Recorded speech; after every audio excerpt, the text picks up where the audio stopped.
Bonjour, aujourd'hui un morceau, deux accords, c'est parti.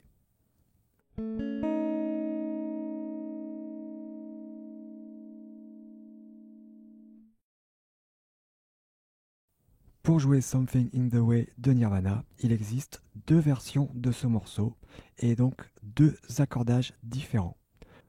Pour l'accordage de Nevermind, la version de l'album studio, on va descendre la grosse corde de Mi de 2 tons en Do, la corde de La de 1 ton en Sol, la Ré également 1 ton en Do, la Sol 1 ton en Fa, la Si 1 ton en La et la Mi 1 ton en Ré.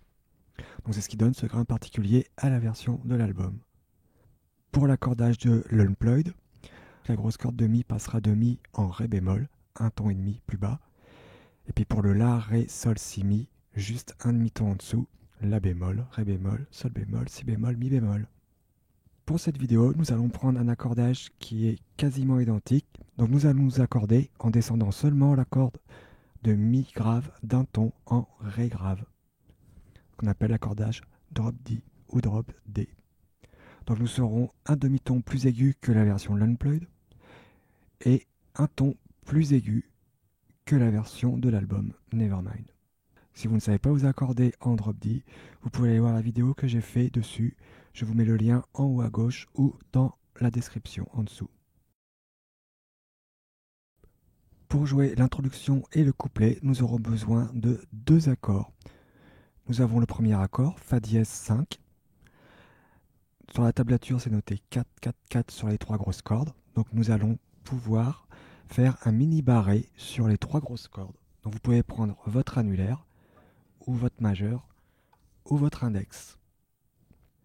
Donc il faudra bien gratter les grosses cordes et bloquer et ne pas gratter les trois petites cordes. C'est les trois croix que l'on voit ici. Pour le deuxième accord, c'est le même procédé. Nous avons les trois grosses cordes à vide, 0, 0, 0, et les trois petites cordes bloquées. Le rythme est donc le suivant. Nous avons pour la première moitié de la mesure une noire, une croche et deux doubles croches. Et on voit que ce rythme-là se répète sur le deuxième accord, sur la deuxième moitié de la mesure. Pour faire ce rythme-là, nous allons gratter à la double croche car c'est le rythme le plus court. Et donc, ce sera notre aller et retour pour chaque double croche. Donc je vais faire un pour une double croche, un pour l'autre double croche. Pour la croche qui est juste avant, nous allons faire donc deux allers-retours en ne grattant que le premier coup en bas et en ne grattant pas le coup en haut, mais en faisant le mouvement pour être bien régulier. Et pour la noire, ça sera l'équivalent de 4 allers-retours en ne grattant que le premier. Donc je vous joue ce rythme-là. 1, 2, 3, 4, 1, 2, 1, 1. Et ensuite, je fais la même chose pour l'autre moitié de la mesure avec les cordes à vide. 1, 2, 3, 4, 1, 2, 1, 1.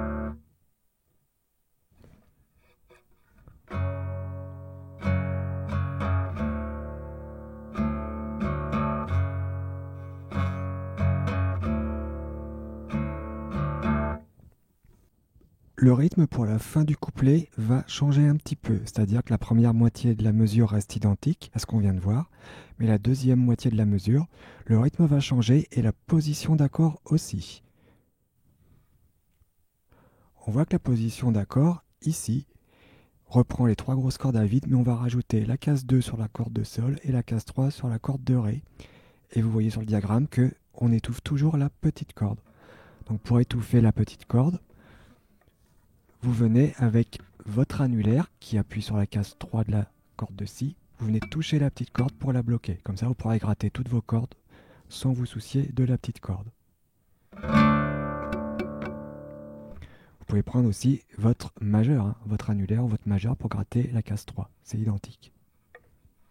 Donc pour le rythme, cette fois-ci, nous allons retrouver une croche pointée, une double croche et 4 autres doubles croches. Donc pour la croche pointée, ça sera l'équivalent de 3 allers-retours en grattant que le premier et ensuite un aller ou un retour pour chaque double croche. Donc ça va faire ceci. 1, 2, 3, 1, 1, 1, 1, Donc là, n'hésitez pas à gratter bien toutes vos cordes, notamment vers le bas. Donc si je vous joue cette dernière mesure, ça va faire ça.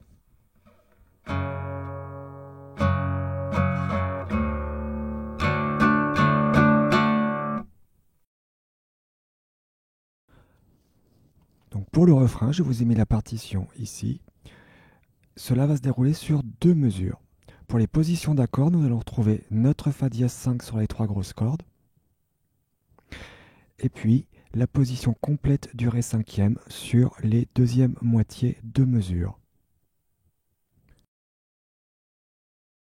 Pour le rythme, nous avons cette fois-ci une petite variation. Au lieu d'avoir une noire, une croche et 2 doubles croches, nous avons cette fois-ci une croche pointée, une double croche qui remplace la noire. Et ensuite, on va bien retrouver la croche et les 2 doubles croches. Et le rythme va se répéter ici, ici. Donc pour bien faire ce rythme-là, cette cellule rythmique ici, nous allons faire 3 allers-retours pour la croche pointée, un aller ou un retour pour la double croche, ici ce sera un retour en l'occurrence, pour la croche toujours 2 allers-retours, et pour chaque double croche un aller ou un retour. Donc ça va faire 1, 2, 3, 1, 1, 2, 1, 1. Et la même chose sur l'autre accord. 1, 2, 3, 1, 1, 2, 1, 1.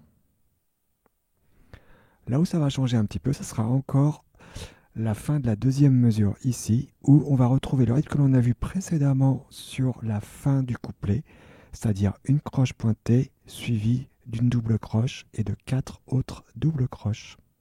Donc on va gratter 3, 1, 1, 1, 1 et 1. 2, 3, 1, 1, 1, 1, 1.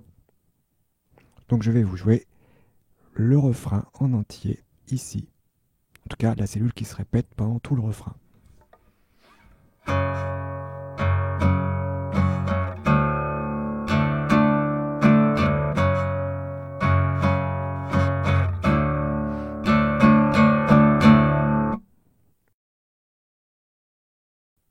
À la fin du refrain, nous allons avoir une tenue d'accord ici avec une mesure à 2 temps.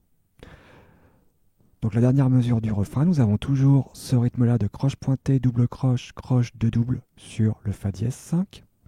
Et ici, le Ré cinquième avec la position sur les 3 grosses cordes, qui est gratté une fois et qui est prolongé par cette mesure à 2 temps. 2, 4, ça veut dire 2 noirs, l'équivalent de 2 noirs pour cette mesure-là. Donc en fait, on va avoir une blanche de temps plus une autre blanche de temps qui sont reliées. Ça va faire au total une ronde, 4 temps.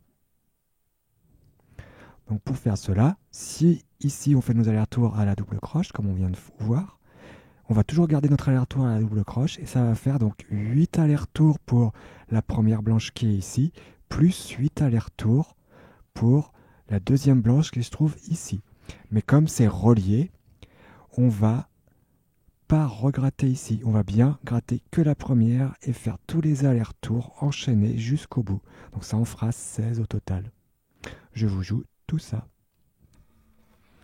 1, 2, 3, 1, 1, 2, 1, 1, 1, 2, 3, 4, 5, 6, 7, 8, 1, 2, 3, 4, 5, 6, 7, 8. Et ça repartira sur le couplet. Nous voilà au bout de ce tuto. Something the Way est un morceau simple mais efficace, parfait pour un guitariste débutant, mais aussi pour ceux un peu plus avancés qui souhaitent chanter par-dessus, car le chant est facile à placer dessus et n'a aucune difficulté technique. Si vous avez des questions sur ce morceau, n'hésitez pas à les poser dans les commentaires sous la vidéo. Si vous avez aimé ce tuto et que vous avez appris des choses, n'hésitez pas à me le faire savoir en mettant un pouce.